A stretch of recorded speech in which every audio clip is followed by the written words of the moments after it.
Hello বন্ধুরা, আসসালামু আলাইকুম। আজকে নিয়ে চলে এসেছি ইলিশ মাছ রান্না। তো আজকে ইলিশ মাছ রান্না করব। বাসায় আজকে কিছু ছিল না, শুধু ইলিশ মাছ আছে আর পটল আর বেগুন আছে। এই জন্য ভাবছি ইলিশ মাছ ভুনা করব আর পটল বেগুন ভাজি করব।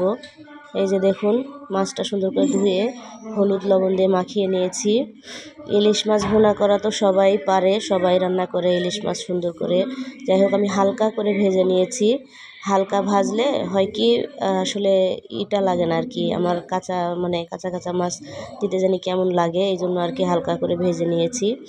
তো যাই হোক, আজকে শুধু আমি পেঁয়াজ বাটাটা দিয়েই আমি মাছটা ভুনা করব। আমি কখনো জিরা, তারপরে হচ্ছে রসুন, এগুলো আসলে কোনো মশলা ইলিশ মাছে ব্যবহার করি না। পেঁয়াজ বাটাটা দিলে ইলিশ মাছের যে একটা ঘ্রাণ, সেটা পাওয়া যায়, আর এমনি জিরা রসুন দিলে ওইটা পাওয়া যায় না। এই জন্য আমি শুধু পেঁয়াজ বাটাটা দিয়েই করব। এই যে পেঁয়াজ বাটাটা দিয়ে দিয়েছিলাম, এখন লবণ আর শুধু হলুদ দিয়েছি। লবণ, হলুদ আর শুকনা মরিচ আর পেঁয়াজ বাটাটা দিয়ে ইলিশ মাছটা আমি ভুনা করব আর সরিষার তেলে।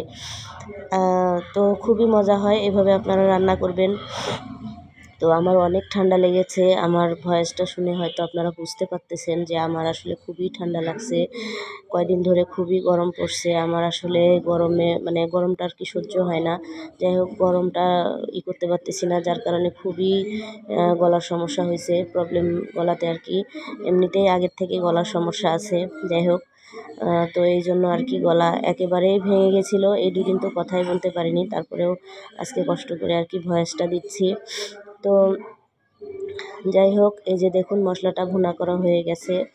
এখন মশলাটা অনেকটা সময় ধরে, মশলা বলতে কি পেঁয়াজ বাটাটাই আর কি, ভালো করে এগুলো কষিয়ে নিয়েছি আমি। এখন মাছটা দিয়ে দিলাম, মাছটা দেওয়া হয়ে গেছে। এখন আমি একটু নেড়ে চেড়ে পানি দিয়ে দিব। পানি দিয়ে তারপরে মাছটা আর কি ভালো করে সেদ্ধ করার জন্য রাখবো। আমি যেহেতু হালকা করে ভেজেছি, এই জন্য। যাই হোক, এখন পানিটা দেওয়া শেষ, এখন ঢাকনা দিয়ে ঢেকে দিব, দিয়ে যে জাল করে নামিয়ে ফেলবো আর কি। তো যাই হোক, আপনারা কে কীভাবে রান্না করেন ইলিশ মাছ, একদিন শুধু পেঁয়াজ বাটা দিয়ে ইলিশ মাছটা রান্না করে দেখবেন যে ইলিশ মাছের ঘ্রাণটা কত সুন্দর আসে।